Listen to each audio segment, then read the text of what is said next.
Hi, நான் உங்கள் வந்தை ஃபாசில். திருவண்ணாமலை மாவட்டம் வந்தவாசி எஃப்எம் ஆட்டோ கன்சல்டிங்ல இருந்து பேசுறேன். தாறுமாறு தங்கத்தேர் வந்தவாசி வந்து வண்டியை பாரு. இது எஃப்எம் ஆட்டோ கன்சல்டிங் படுஜோறு. இப்பதான் முதல் முறையா சேனலை பாக்குறீங்க அப்படின்னா சேனலை சப்ஸ்கிரைப் பண்ணி பக்கத்துல இருக்கக்கூடிய பெல் பட்டன் அழுத்தி ஆள் கொடுத்துருங்க. அப்பதான் நாங்க போடக்கூடிய வண்டியை நோட்டிபிகேஷன்ல உங்களால அடிக்கடி பார்க்க முடியும். தேவையான வண்டியை தேவையான நேரத்துல வந்து எடுத்துட்டு போறது அது உங்களுக்கு இலகுவாகவும் அமையும். திருவண்ணாமலை மாவட்டம் வந்தவாசியில எஃப்எம் ஆட்டோ கன்சல்டிங் இதான் நம்மளுடைய கன்சல்டிங் அட்ரஸ். வந்தவாசியில பழைய பஸ் ஸ்டாண்ட்ல இறங்கி 9677701701 இந்த நம்பர் கால் பண்ணுங்க. அதாவது ஸ்கிரீன்ல தெரியும் பாருங்க, அந்த நம்பருக்கு கால் பண்ணீங்க. 9677701701. நம்மகிட்ட முற்றிலுமே பைனான்ஸ் கிடையாது, பேரமும் கிடையாது, ஒரே ரேட்டு தான். உங்க ஊர்ல இருந்து வரும்போதே ஒரு மெக்கானிக்கை கூட்டின்னு வந்து ஃபுல்லா தரவை செக் பண்ணி எடுத்துங்க. நம்மகிட்ட வாரண்டி கேரண்டி இல்லைன்னு சொல்றதுக்கான காரணம் என்னன்னா, இது செகண்ட்ஸ் பொருள். இதுல எப்போ என்ன ஆகும்னு யாருக்கும் தெரியாது. அதனாலதான் நான் சொல்றது, உங்களுக்கு உங்க ஊர்ல இருந்து வரும்போதே ஒரு மெக்கானிக்கை கூட்டின்னு வந்து தரவை செக் பண்ணீங்க. செக் பண்ணி எடுத்துட்டு போங்க. என்கிட்ட வர்றவங்க நிம்மதியா கடவுளுக்கு பயந்து தெளிவான கண்டிஷன்ல தான் கொடுக்குறேன். அதையும் மீறி எதனா ஃபால்ட் வந்ததுன்னா நம்ம கையில கிடையாது, அதை ஞாபகத்தில் வச்சுங்க.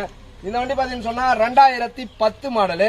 எஃப்சி கிடையாது, இன்சூரன்ஸ் கிடையாது. இருக்கிற கண்டிஷன்ல ஆவரேஜா ஒரு ரேட்டுக்கு இவங்க பேசி எடுத்துட்டு போறாங்க. ஆனா என்ன ஊருன்னா, நாங்க வந்து சங்கராபுரம் பக்கம், கொஞ்சம் வேகமா சொல்லுங்க. சங்கராபுரம் பக்கம் புதுப்பேட்டை, அதாவது திருவண்ணாமலை பக்கத்துல சங்கராபுரம் பக்கத்துல புதுப்பட்டுல இருந்து வந்து எடுத்துட்டு போறாங்க. எஃப்சி இல்ல, இன்சூரன்ஸ் இல்ல, இருக்கிற கண்டிஷன்ல எடுத்துட்டு போறாங்க. எஃப்சி இன்சூரன்ஸ் போட்டு ஓட்டுங்க, ஓகேங்களா? அதே மாதிரி புக்கு சம்பந்தமா எதனா டவுட்னா 10 நாள் டைம் தரேன். அந்த 10 நாளுக்குள்ள எதா இருந்தாலும் கேளுங்க, பதில் சொல்றேன். 10 நாள் கழிச்சு போன் பண்ணீங்கன்னா ரெஸ்பான்ஸ் பண்ண மாட்டேன். வண்டிக்கு கேரண்டி வாரண்டி கிடையாது. எடுத்துட்டு போயிட்டீங்கன்னா அது உங்க பொருள். ஏதாவது செலவு வந்தா நீங்க தான் பாத்துக்கணும். ரொம்ப பெருசாலாம் வர போறது கிடையாது. இன்ஜினே ஃபுல் ஆஃப் சீசன் எடுத்துட்டு வந்து கொடுத்தீங்கன்னா 5000 ரூபாய் கொடுத்தீங்கன்னா வேற இன்ஜின் கொடுத்துருவேன், புரியுதுங்களா? அதனால வந்து இது பயப்படுற மாதிரிலாம் எதுவும் இருக்காது. அதையும் மீறி இண்டிகேட்டர் ஏரியாத்துக்குலாம் எனக்கு கால் பண்றாங்க. அதனாலதான் நான் இதை முன்கூட்டியே சொல்லிடுறது, புரியுதுங்களா? வண்டி திருப்தியா பிடிச்சிருக்குங்களா? எப்போ ஏதாவது ஏற்கனவே சேனலை பார்த்துட்டு வந்தீங்கன்னா வேற ஏதாவது சேனல் பார்த்துட்டு உடனே வந்தாங்க, உடனே மொத்த காசையும் கட்டிட்டாங்க, எடுத்துட்டு போறாங்க. வண்டி கடவுளுக்கு பயந்து தெளிவான கண்டிஷன்ல கொடுக்குறேன். எந்த ஒரு குறையும் இல்லாம பக்கா கண்டிஷன்ல கொடுக்குறேன். இந்த மாதிரி வண்டி உங்களுக்கும் வேணும்னா சேனலை சப்ஸ்கிரைப் பண்ணி பக்கத்தில் இருக்கக்கூடிய பெல் பட்டன் அழுத்தி ஆள் கொடுத்துருங்க.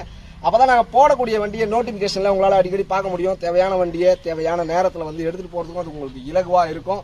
அடுத்த வீடியோல நான் உங்களை சந்திக்கிறேன். அதுவரை உங்களிடமிருந்து விடைபெறுவது நான் உங்கள் வந்தை ஃபாசில். இந்த மாதிரி வண்டி உங்களுக்கு வேணும்னா சேனலை சப்ஸ்கிரைப் பண்ணா மட்டும் தான் கிடைக்கும். பாய்.